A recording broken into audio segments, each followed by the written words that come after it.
Hello ನಮಸ್ಕಾರ, welcome back to ನನ್ನ ಲೋಕ ಯೂಟ್ಯೂಬ್ ಚಾನಲ್. ನಾನು ಕಾವ್ಯ. ಹೇಗಿದ್ದೀರಾ ಎಲ್ಲರೂ ಚೆನ್ನಾಗಿದ್ದೀರಾ ಅಂತ ಅಂದ್ಕೊಂಡಿದ್ದೀನಿ.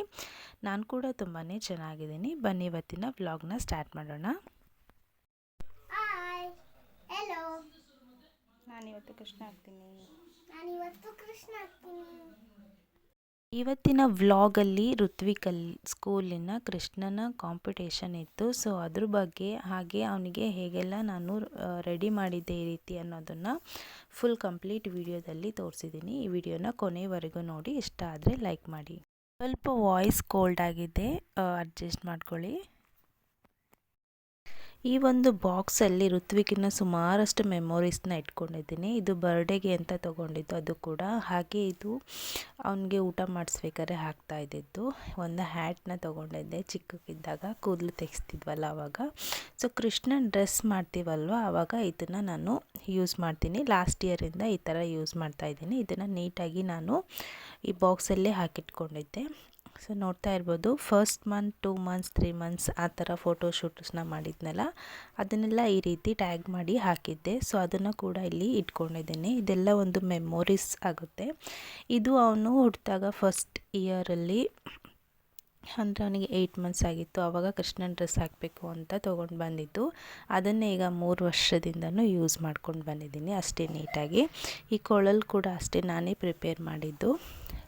ಹಾಗೆ ನೆಕ್ಸ್ಟ್ ಅವನಿಗೆ ಕೃಷ್ಣನ ಡ್ರೆಸ್ಸಿಗೆ ಏನೇನು ಬೇಕಾಗುತ್ತೆ ಆ ಸರಗಳನ್ನೆಲ್ಲ ಕೂಡ ಅದೇ ಬಾಕ್ಸಲ್ಲೇ ಹಾಕಿ ಇಟ್ಕೊಂಡಿದ್ದೀನಿ. ಸಾಕಷ್ಟು ಸುಮಾರಷ್ಟು ಆಗಿರ್ಬೋದು, ಅವನು ಫಸ್ಟ್ ಬ್ರಷ್ ಆಗಿರ್ಬೋದು, ಅವ್ನು ಕುಡಿತಾ ಇರೋದು ಹಾಲಿನ ಒಳ್ಳೆ ಅಂತ ಹೇಳ್ತಾರಲ್ವ, ಅದನ್ನೆಲ್ಲ ಕೂಡ ನಾನು ಇದರಲ್ಲೇ ಇಟ್ಟಿದ್ದೀನಿ. ಇದನ್ನು ಕೂಡ ನಾನು ಪೇಪರಿಂದ ಸರದ ಥರ ಮಾಡ್ಕೊಂಡಿದ್ದೆ. ಸೊ ಇದನ್ನೇನು ಇವಾಗ ಹಾಕಲ್ಲ, ಆದರೂ ಅದನ್ನು ಮೆಮೊರೀಸ್ ಆಗಿ ಇಟ್ಟಿದ್ದೀನಿ ಎಲ್ಲ ಸರಗಳು. ಹಾಗೆ ಇದು ಫಸ್ಟ್ ಬ್ರಷ್ ಅದೊಂದು ಮೆಮೊರೀಸ್ ನನಗೆ. ಇದು ಹಾಲು ಕುಡಿಸೋ ಒಳ್ಳೆ ಆಗಿರ್ಬೋದು, ನೆಕ್ಸ್ಟ್ ಒಂದು ಮಗುಗೆ ಬರುತ್ತೆ ಅಂತ ಇಟ್ಟಿದ್ದೆ. ಪ್ರತಿಯೊಂದು ಫೀಡಿಂಗ್ ಬಾಟಲಿಂದ ಹಿಡಿದು ಅವನು ಏನೇನು ಫಸ್ಟ್ ಎಲ್ಲ ಯೂಸ್ ಮಾಡಿದ್ದಾನೋ ಅದನ್ನೆಲ್ಲ ನಾನು ಇದರಲ್ಲಿ ಹಾಗೆ ಮೆಮೊರೀಸ್ಗೆ ಅಂತ ಇಟ್ಕೊಂಡಿದ್ದೀನಿ. ಒಂದೊಂದು ಕಾಲದಲ್ಲಿ ನಾವು ಇದನ್ನೆಲ್ಲ ನೋಡಿದಾಗ ಅದೆಲ್ಲ ಮೆಮೊರೀಸ್ ಇರುತ್ತೆ. ಸೊ ಹಾಗಾಗಿ ನಾನು ಅದು ಯಾವುದನ್ನು ವೇಸ್ಟ್ ಮಾಡಿಲ್ಲ, ಎಲ್ಲ ಈ ಬಾಕ್ಸಲ್ಲಿ ಸ್ಟೋರ್ ಮಾಡಿ ಇಟ್ಕೊಂಡಿದ್ದೀನಿ. ಸೊ ಈ ಬಾಕ್ಸ್ನ ನೋಡಿದಾಗ ಕೊಡು ಅಂತ ಅವ್ನು ಹಠ ಮಾಡ್ತಾನೆ, ಬಟ್ ಅದನ್ನು ಅವನಿಗೆ ಕಾಣದೇ ಇರೋ ಥರ ನಾನು ಮೇಲೆ ಎತ್ತಿಟ್ಕೊಂಡಿರ್ತೀನಿ. ಈಗ ಕೃಷ್ಣನ ಡ್ರೆಸ್ಸಿಗೆ ಏನೇನು ಬೇಕು ಅವೆಲ್ಲ ಥಿಂಗ್ಸ್ಗಳನ್ನ ತೆಗೆದಿಟ್ಕೊಂಡೆ. ನಾನಿಲ್ಲಿ ಯಾವ ರೀತಿ ಅವನಿಗೆ ಡ್ರೆಸ್ ಮಾಡ್ತೀನಿ ಅಂತ ತೋರಿಸ್ತೀನಿ. ಮೊದಲಿಗೆ ಈ ರೀತಿ ಕೆಳಗಡೆ ಪಂಜೆನ ಮಾಡ್ಕೊಳ್ತಾ ಇದ್ದೀನಿ. ಸಮವಾಗಿ ಈಕ್ವಲ್ ಮಾಡಿ ಅಲ್ಲಿ ಒಂದು ಗಂಟನ್ನ ಹಾಕ್ಕೊಳ್ತೀನಿ. ಗಂಟಾದರೂ ಹಾಕ್ಕೊಬೋದು, ಪಿನ್ ಆದರೂ ಹಾಕ್ಕೊಬೋದು. ಪಿನ್ ಹಾಕೋದು ನಾಟ್ ಸೇಫ್ ಅಂತ ಅಂದ್ಕೊಳ್ತೀನಿ. ಅವರು ಹೊಟ್ಟೆ ಇದಾದಾಗ ಬಿಚ್ಕೊಂಡು ಚುಚ್ಚೋ ಸಂದರ್ಭ ಇರುತ್ತೆ. ಸೊ 2 ತುದಿನ ಕಾಲಿನ ಒಳಗಿಂದ ತೊಗೊಂಡು ಬಂದು ಹಿಂದೆ ಈ ರೀತಿ ನೆರಿಗೆ ರೀತಿ ಮಾಡಿ ಅಲ್ಲಿಗೆ ಒಂದು ಪಿನ್ ಸಹಾಯದಿಂದ ಪಿನ್ನ ಹಾಕ್ಕೊಳ್ತೀನಿ. ಆವಾಗ ಈ ಧೋತಿ ಪ್ಯಾಂಟ್ ಬರುತ್ತಲ್ವ ರೆಡಿ, ಆ ಥರ ಕೂಡ ಕಾಣಿಸುತ್ತೆ. ಕಚ್ಚೆ ಪಂಜೆ ಕೂಡ ಆ ಥರ ಉಡಿಸ್ಬೋದು. ಸೊ ಇನ್ನೊಂದು ಥರನೂ ಉಡಿಸೋದನ್ನು ನಾನು ಇದೇ ವಿಡಿಯೋದಲ್ಲಿ ತೋರಿಸ್ತೀನಿ ನೆಕ್ಸ್ಟು. ಸೊ ನಾನು ಫೈನಲಾಗಿ ಈ ರೀತಿ ಮೊದಲಿಗೆ ಉಡಿಸಿದ್ದೀನಿ. ಈ ರೀತಿ ನೀಟಾಗಿ ನೆರಿಗೆಗಳನ್ನ ಮಾಡಿಕೊಂಡ್ರೆ ಧೋತಿ ಪಂಜೆ ಥರ ನೀಟಾಗಿ ಚೆನ್ನಾಗಿ ಕಾಣಿಸುತ್ತೆ. ಇನ್ನೊಂದು ಥರ ಉಡಿಸೋದು ಅಂತ ಹೇಳಿದ್ನಲ್ಲ, ಈಗ ನೆರಿಗೆ ಮಾಡಿದ್ದನ್ನು ಬಿಚ್ಚಿದ್ದೀನಿ. ಸೇಮ್ ಅದೇ ಥರ ಒಳಗೆ ತೊಗೊಳ್ಳೋದು, ಆದರೆ 2 ತುದಿಗಳನ್ನ ಈ ರೀತಿ ಲಾಕ್ ಮಾಡ್ಕೊಳ್ತಾ ಇದ್ದೀನಿ. ನೋಡ್ತಾ ಇರ್ಬೋದು, 2 ಈ ಥರ ತುದಿಗಳನ್ನ ಮೊದಲಿಗೆ ಅಲ್ಲಿ ಹಿಂದೆ ಸಿಕ್ಕಿಸಿ ಒಂದು ಪಿನ್ನಿಂದ ಲಾಕ್ ಮಾಡಿಕೊಂಡೆ. ನೆಕ್ಸ್ಟ್ ಈ ಕಡೆ ಪೋರ್ಷನ್ ಉಳಿಯುತ್ತಲ್ವ, ಇದನ್ನು ಕೂಡ ಈ ರೀತಿ ಚಿಕ್ಕದಾಗಿ ನೆರಿಗೆನ ಮಾಡಿಕೊಂಡು ಈ ರೀತಿ ಸೆಕ್ಯೂರ್ ಮಾಡಿದರೆ ಇದು ಒಂಥರ ತುಂಬ ಚೆನ್ನಾಗಿ ಕಾಣುತ್ತೆ. ಹಿಂದೆಯಿಂದ ನೆರಿಗೆ ಸಿಕ್ಕಿಸಿದಾಗ ದಪ್ಪ ಕಾಣಲ್ಲ. ಇದು ಒಂಥರ ಹಿಂದೆಯಿಂದನೂ ನೆರಿಗೆ, ಈ ಕಡೆ ಮುಂದೆಯಿಂದನೂ ನೆರಿಗೆ ಥರ ಮಾಡುತ್ತೆ. ನಾವು ನೆರಿಗೆನ ನೀಟಾಗಿ ಮಾಡಿಕೊಂಡ್ರೆ ಆಯಿತು. ಸಿಂಪಲ್ಲಾಗಿ ಇದನ್ನು ಉಡಿಸ್ಬೋದು. ಲಾಸ್ಟ್ ಇಯರ್ ಉಡಿಸಿದಾಗ ಋತ್ವಿಕಿಗೆ ಇದು ಕರೆಕ್ಟಾಗಿ ಚೆನ್ನಾಗಿ ಕಾಣಿಸ್ತಾ ಇತ್ತು. ಬಟ್ ಇವಾಗ ಸ್ವಲ್ಪ ಹೈಟ್ ಆಗಿದ್ದಾನೆ ಅನಿಸುತ್ತೆ. ಸೊ ಅದು ಸ್ವಲ್ಪ ಸಾಲ್ಟೇಜ್ ಅಂತ ಅನ್ನಿಸ್ತಾ ಇತ್ತು. ಹಾಗೆ ನಾನು ಕವರ್ ಮಾಡಿದೆ. ನೋಡ್ತಾ ಇರ್ಬೋದು, ಧೋತಿ ಪ್ಯಾಂಟ್ ಬರುತ್ತಲ್ವ ಮಕ್ಕಳಿಗೆ, ಆ ಥರನೇ ನಾವು ಪಂಜೆ ಒಳಗೆ ಈ ರೀತಿ ಕವರ್ ಮಾಡ್ಬೋದು. ಆ್ಯಂಡ್ ಹಾಗೆ ಮೇಲೆ ಶೆಲ್ಲಿಗೆ ನಾನು ಯಾವ ರೀತಿ ಮಾಡ್ತೀನಿ ಅಂತ ತೋರಿಸ್ತೀನಿ.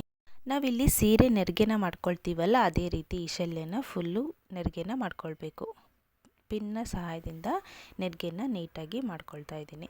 ಈ ರೀತಿ ಪಿನ್ ಹಾಕಿದ್ರೆ ನಾವು ಹಾಕುವಾಗ ಅದೆಲ್ಲೂ ಜಾರ್ಕೊಳ್ಳೋದಿಲ್ಲ, ಹಾಗೆ ಈಕ್ವಲ್ ಆಗಿ ಸಿಗುತ್ತೆ. ಸೊ ಮೊದಲಿಗೆ ಈ ರೀತಿ ಪಿನ್ ಹಾಕಿ ನೀಟಾಗಿ ಸಮವಾಗಿ ಜೋಡಿಸ್ಕೊಳ್ತಾ ಇದ್ದೀನಿ. ನಂತರ ಇದನ್ನು ಕುತ್ತಿಗೆ ಭಾಗದಿಂದ ಎರಡೂ ಕಡೆ ಸಮವಾಗಿ ಹಾಕ್ಕೊಳ್ಬೇಕು.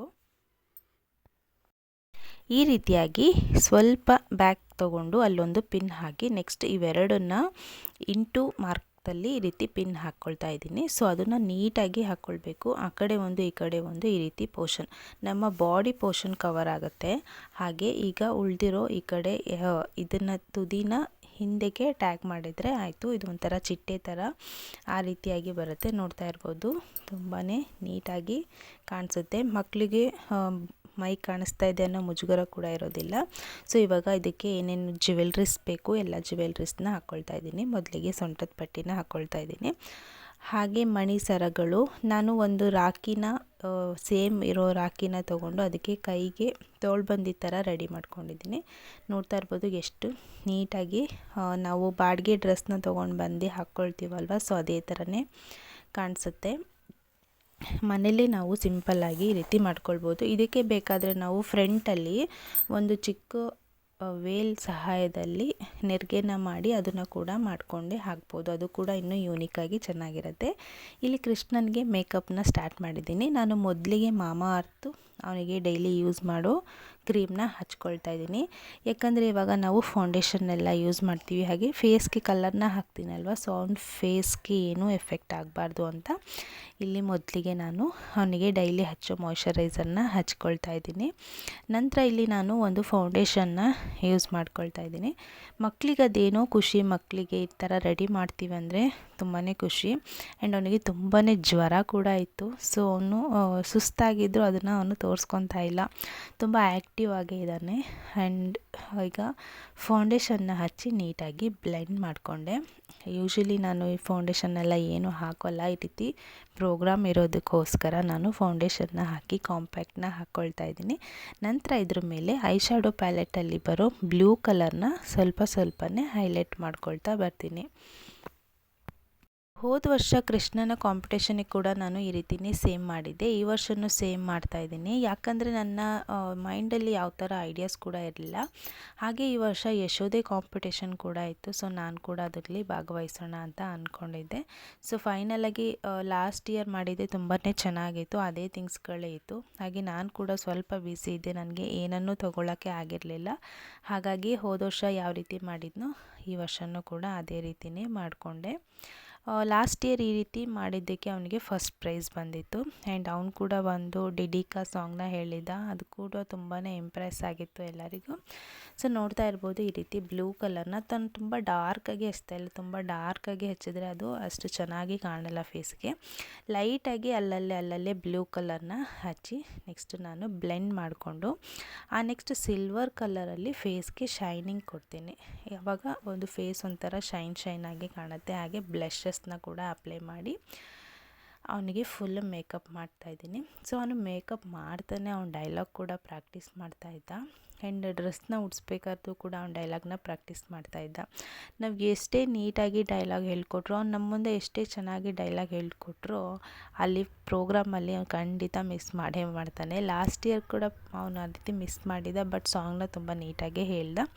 ಈ ವರ್ಷವೂ ಕೂಡ ಆ್ಯಸ್ ಯೂಶ್ವಲ್ ಡೈಲಾಗ್ ಏನೂ ಹೇಳಲಿಲ್ಲ, ಹೇಳ್ಕೊಟ್ಟಿದ್ದ ಸಾಂಗ್ ಅಷ್ಟೇ ಹೇಳ್ದ. ಆ್ಯಂಡ್ ಮಕ್ಕಳು ಸ್ಟೇಜ್ ಮೇಲೆ ನರ್ವಸ್ ಆಗೇ ಆಗ್ತಾರೆ ಆಲ್ಮೋಸ್ಟ್.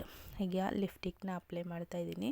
ಲಿಫ್ಟಿಕ್ಕು ಮತ್ತು ಐಲೈನರ್ನ ಹಾಕಬೇಕಾದ್ರೆ ತುಂಬಾ ರಿಸ್ಕ್ ಆಗಿಬಿಡ್ತು ನನಗೆ. ಅವನಿಗೆ ತುಂಬ ನಗು ಬರ್ತಾಯಿತ್ತು, ಸುಮ್ಮನೆ ಇರ್ತಾ ಇರಲಿಲ್ಲ, ಅದು ಸೈಡೆಲ್ಲ ಹೋಗ್ತಾಯಿತ್ತು. ನಾರ್ಮಲಾಗಿ ನಾವು ಬೇರೆಯವರಿಗೆ ಮೇಕಪ್ ಮಾಡೋಕ್ಕೂ ಮಕ್ಕಳಿಗೆ ಮೇಕಪ್ ಮಾಡೋಕ್ಕೂ ತುಂಬಾ ವ್ಯತ್ಯಾಸ ಇರುತ್ತೆ. ಆ್ಯಂಡ್ ಅವ್ನು ಜ್ವರ ಬಂದು ಕೂಡ ತುಂಬಾ ಒಳಗೇ ಅವ್ನಿಗೆ ಸಫರ್ ಆಗ್ತಾಯಿತ್ತು. ಬಟ್ ಮೇಕಪ್ ಮಾಡಿಸ್ಕೊತಾ ಇರೋದು ನೋಡಿ ಎಷ್ಟು ಖುಷಿಯಿಂದ.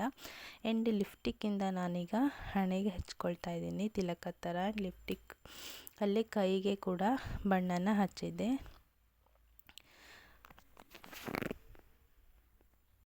ಮೇಲೆ ಕಾಡಿಗೆ ಹಚ್ಚಬೇಕಾದ್ರೆ ನಾನು ಹೇಳ್ತಾನೆ ಇದ್ದೆ ನಗಾಡಬೇಡ ಅಂತ. ಬಟ್ ಅವನಿಗೇನೋ ನಗು ಕಂಟ್ರೋಲ್ ಆಗ್ತಾ ಇರಲಿಲ್ಲ. ಬಟ್ ನಾನು ಐಲೈನರ್ ಹಚ್ಬೇಕಾದ್ರೆ ಅವ್ನಿಗೆ ನಗು ಬಂದು ಕಣ್ಣೊಳಗೆ ಐಲೈನರ್ ಹೋಯ್ತು ಅನಿಸುತ್ತೆ, ಕಣ್ಣಲ್ಲಿ ನೀರು ಬಂತು ಅವನಿಗೆ.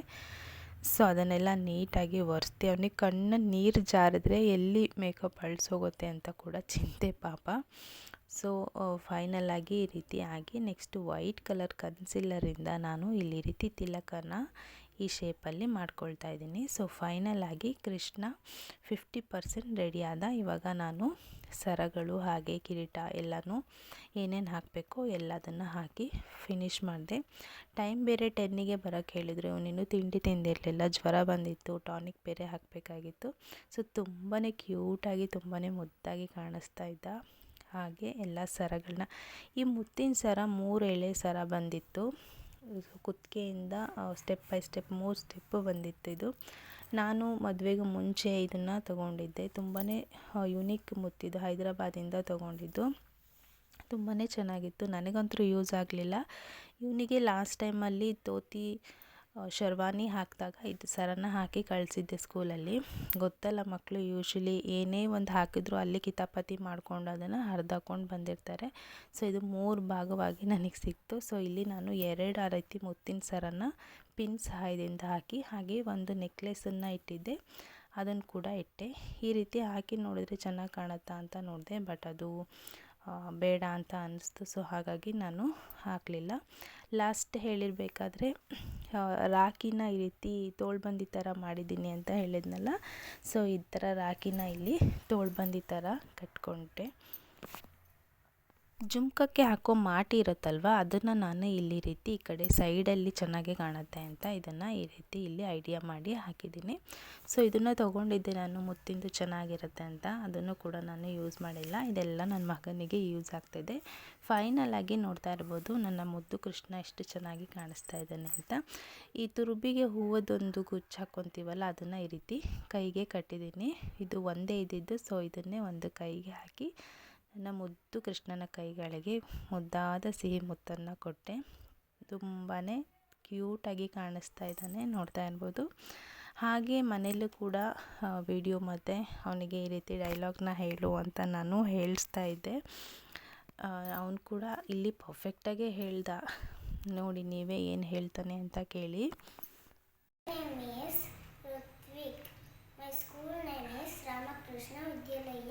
I am studying in UKG. My part is Krishna. ನಾನು ಕೃಷ್ಣ, ನಮ್ಮಮ್ಮ ಯಶೋಧ.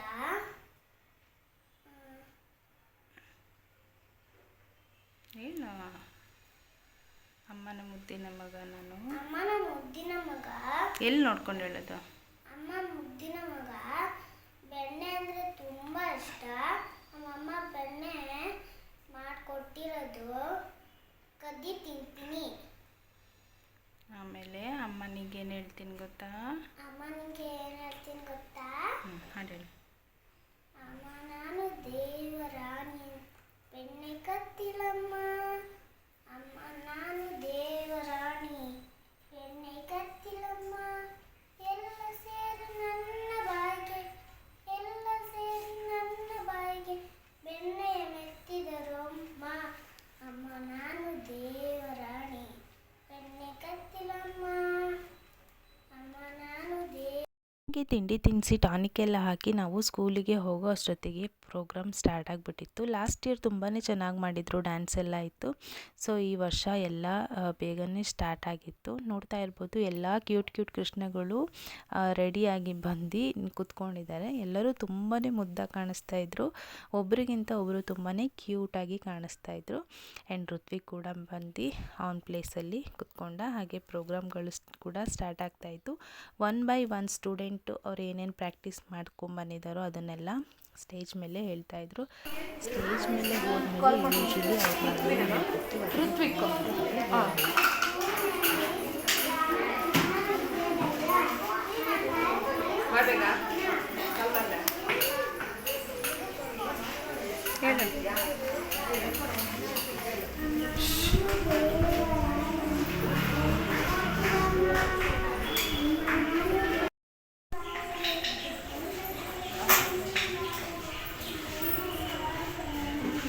ಜೋರಾಗಿ ಹೇಳ.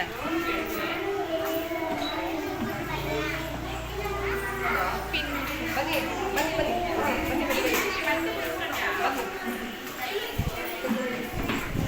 ಇಲ್ಲಿ ಡೈಲಾಗ್ ಕಲ್ತಿದ್ದು ಅಲ್ಲಿ ಹೋದ ತಕ್ಷಣ ನರ್ವಸ್ ಆಗಿಬಿಟ್ಟ, ಅವನೇನು ಹೇಳಲಿಲ್ಲ. ಸೊ ನನಗೂ ಒಂದು ಬೆನಿಫಿಟ್ ಆಯಿತು, ಯಾಕೆಂದರೆ ಯಶೋಧ ಪಾಠ ಮಾಡುವಾಗ ನಾವು ಆ ಡೈಲಾಗ್ನ ಯೂಸ್ ಮಾಡ್ಕೊಳ್ಳೋಣ ಅಂತ. ಸೊ ಎಲ್ಲ ಕೃಷ್ಣರು ಒಂದು ಗ್ರೂಪ್ ಫೋಟೋನ ತೆಗೆಸ್ಕೊಂಡು, ನಾನು ಇವತ್ತು ಅವನಿಗೆ ಹುಷಾರಿಲ್ಲ ಬೇರೆ, ನಾನು ಯಶೋಧ ಪಾಠ ಮಾಡೋದು ಬೇಡ ಅಂತ ಸುಮ್ಮನೆ ಇದ್ದೆ. ಬಟ್ ಅಲ್ಲಿ ಟೀಚರು ಹೋಗಿ ಹಾಕ್ಕೊಂಡು ಬನ್ನಿ, ಇದಕ್ಕೆ ಒಂದು ವೇಲ್ ಹಾಕ್ಕೊಂಡು ಬನ್ನಿ ಸ್ಯಾರಿಗೆ ಅಂತ ಹೇಳಿದ್ರು. ಸೊ ನಮ್ಮ ರಾಧೆ ಕೂಡ ಇಲ್ಲಿ ಬಂದು ಅಣ್ಣನ ಪ್ರೋಗ್ರಾಮ್ನ ನೋಡ್ತಾ ಇದ್ಲು. ಸೊ ನಾವು ಅದೇ ಇದರಲ್ಲೇ ನಾನು ಬೇಗ ಮನೆಗೆ ಬಂದು ಸೊ ಈ ರೀತಿ ವೇಲ್ನ ಹಾಕಿ ಎಲ್ಲ ಜುವೆಲ್ಸ್ನ ಹಾಕ್ಕೊಂಡು ಸೊ ಫೈನಲಾಗಿ ಯಶೋಧ ಪಾಠ ಮಾಡೋಕ್ಕೆ ರೆಡಿ ಆಗ್ತಾ ಇದ್ದೀನಿ. ಸೊ ರೆಡಿ ಆಯಿತು, ಆಲ್ಮೋಸ್ಟ್ ಈಗ ಟೈಮ್ ಆಯಿತು, ಮಧ್ಯಾಹ್ನ ಹೋಗಿ ಅಲ್ಲಿ ಪ್ರೋಗ್ರಾಮ್ ಅಟೆಂಡ್ ಮಾಡಬೇಕು. ನೋಡ್ತಾ ಇರ್ಬೋದು ಯಶೋಧ ಕೃಷ್ಣ ತುಂಬಾ ಚೆನ್ನಾಗಿ ಕಾಣಿಸ್ತಾ ಇತ್ತು. ಬಟ್ ಈ ರೀತಿ ಎಲ್ಲ ಹಚ್ಕೊಂಡಿರೋದು ನನಗೊಂಥರ ಅನ್ಕಂಫರ್ಟಬಲ್ ಫೀಲ್ ಕೊಡ್ತಾಯಿತ್ತು. ಬಟ್ ಮಕ್ಕಳಿಗೋಸ್ಕರ ನಾವು ಇದನ್ನೆಲ್ಲ ಮಾಡಲೇಬೇಕು, ಯಾಕಂದರೆ ಇದೆಲ್ಲ ಮುಂದೆ ನಮಗೆ ಲೈಫಲ್ಲಿ ಸಿಗೋದಿಲ್ಲ. ಸೊ ಇಲ್ಲಿ ಕೂಡ ಮೇಡಮ್ ಅವರು ಸ್ಕೂಲಲ್ಲೇ ರೆಡಿ ಆಗ್ತಾ ಇದ್ದಾರೆ. ಅವ್ರದ್ದು ಕೂಡ ರಾಧೆ ಥರ ಮಾಡೋಣ, ಅಣ್ಣ ತಂಗಿ ಇಬ್ಬರು ಒಟ್ಟಿಗೆ ಒಂದು ಫೋಟೋ ತೆಗೆಸ್ಕೊಳ್ಳೋಣ ಅಂತ ಅವ್ರ ಮಮ್ಮಿ ಕೂಡ ಅವಳಿಗೆ ಅಲ್ಲಿ ರೆಡಿ ಮಾಡ್ತಾ ಇದ್ದಾರೆ. ಮಕ್ಕಳಿಗೆ ಇದನ್ನು ಎಚ್ಚರ ಇದ್ದಾಗ ಹಚ್ಚೋದಂದ್ರೂ ಫುಲ್ಲು ಸರ್ಕಸ್ ಮಾಡಬೇಕಾಯ್ತು. ಅಲ್ಲಿ ಒಂದು ಚೂರು ಹೊತ್ತಿರ್ತಾಳೆ ಮತ್ತು ಅವಳಿಗೆ ಅದು ಬೇಕು. ಸೊ ಫೈನಲಾಗಿ ಅವಳು ಕೂಡ ರೆಡಿ ಆದಳು. ನೋಡ್ತಾ ಇರ್ಬೋದು ಎಷ್ಟು ಕ್ಯೂಟಾಗಿ ಇವಳು ಕೂಡ ಕಾಣಿಸ್ತಾ ಇದ್ದಾಳೆ. ಸೊ ತುಂಬ ಚೆನ್ನಾಗಿ ಪ್ರೋಗ್ರಾಮ್ ಎಲ್ಲ ಆಯಿತು. ನಾವು ಏನು ಪಾರ್ಟಿಸಿಪೇಟ್ ಮಾಡಿದ್ವಿ ಅನ್ನೋದನ್ನು ಕೂಡ ಇದರಲ್ಲಿ ತೋರಿಸ್ತೀನಿ. ಫುಲ್ಲು ಅಲ್ಲಿ ಮೈಕ್ ಸೌಂಡ್ ಅಷ್ಟು ಚೆನ್ನಾಗಿ ಇರಲಿಲ್ಲ. ಸೊ ಹಾಗಾಗಿ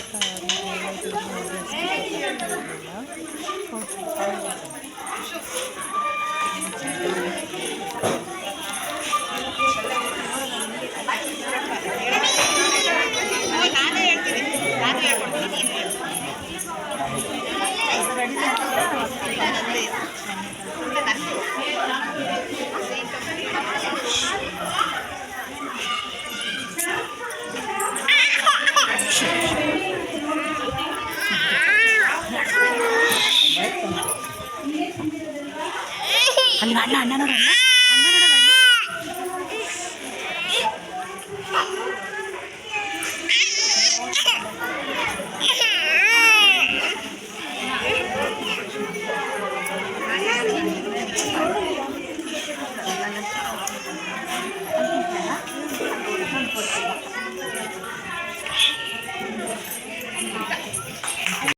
ನಾವಷ್ಟೇ ಅಲ್ಲ, ಅಲ್ಲಿ ಕೆಲವೊಂದು ಪೇರೆಂಟ್ಸ್ಗಳು ಕೂಡ ತುಂಬಾ ಚೆನ್ನಾಗಿ ಅವರು ಡೈಲಾಗ್ಗಳಾಗಿರ್ಬೋದು ಪ್ರಾಕ್ಟೀಸ್ನ ಮಾಡ್ಕೊಂಡು ಬಂದಿದ್ದರು. ನಾನು ಪ್ರಾಕ್ಟೀಸ್ ಮಾಡಲೇ ಇಲ್ಲ, ಯಾಕಂದರೆ ನಾನು ಒಂದು 2-3 ಡೇಸ್ ಇರಲಿಲ್ಲ ಊರಲ್ಲಿ, ಆರ್ಡರ್ಸ್ಗೆ ಅಂತ ಹೋಗಿದ್ದೆ. ಹಾಗಾಗಿ ಋತ್ವಿಕ್ಗೆ ಕೂಡ ಜ್ವರ ಬಂದಿತ್ತಲ್ವ, ಸೊ ನಾನು ಇದಕ್ಕೆ ಮಾಡೋದು ಬೇಡ ಅಂತ ಸುಮ್ಮನೆ ಆಗಿದ್ದೆ. ಸೊ